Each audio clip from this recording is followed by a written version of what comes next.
Okay, this is a new format on YouTube, so I'm a little nervous about it. It says I'm live. I hope people aren't watching this while I'm recording it. Okay, guys, hi. Sorry I'm not there today, but my story, my instructional strategies, goes along with the book, An Egg is Quiet. It's a great informational text for younger students and has beautiful illustrations if you're not familiar with it. It's really an awesome book and lends itself well to art because of the illustrations. So basically, my activity is called Excellent Eggs, and the story can connect to science as far as making observations, using the 5 senses, exploring the reproduction of birds. I have chosen a first grade standard in art, which is create and discuss works of art that convey personal interests. Another way you could use this book is for writing. It could be a great language arts as far as description, using adjectives, creating your own imagination of an egg, which is what my activity is.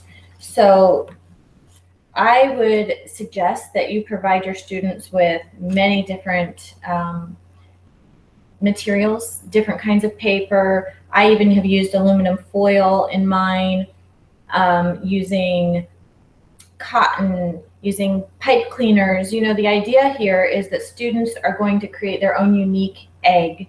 And to do that, they just need to have access to all kinds of materials. I have a couple of examples here that I've made. This one here is a typical egg shape, and then I have actually glued 2 pieces of paper together, and in between I have cotton balls stretched out. So I know you guys can't feel it, but when you rub your hand across it, there's a little texture inside the egg. And then I've designed it with these little zigzag scrap papers that I had. Another example that I made is I cut out a circle, and then you can see in the back here I glued aluminum foil, and I wanted my egg to be a regular white color. So over the top I just glued tissue paper. So this egg also has texture,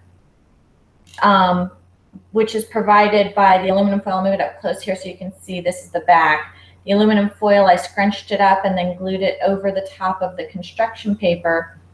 And then I didn't want the egg to be a metallic and shiny color, but of course a student could leave it that color if they wanted to. And then I just glued a piece of white tissue paper over the top. So you still have the texture on the front. It's a little harder to see. Maybe if I turn it that way, you can see that there's some texture there. There's still texture on the front, but it is a typical white color. And of course, a student could color over this. You could provide different colors of tissue paper. There's a lot of things that a student could do to create their own egg. And the last one I did, again, I used aluminum foil and I wrapped it around a dry erase marker, actually, because in the book, one of the eggs they show is a tubular shape. But because this is a student's imagination, their egg really could be any shape. And on this egg, I glued cotton on the outside. You can see as I hold it up close that it's fuzzy. So in these examples, 5 senses could really be incorporated well. Also, writing standards could be incorporated because the student can describe their egg, and you know, it lends itself well to students who are good with hands-on, because now they're not going to have to pull words necessarily out of thin air. They can feel their egg and say, oh, I could describe that as fuzzy.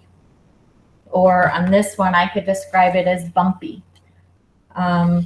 This one, they have the opportunity to see what it is that they are using. And so their words that they're going to use to describe their eggs don't have to come out of thin air. They can come from actually being able to touch and feel and see what it is that they're describing.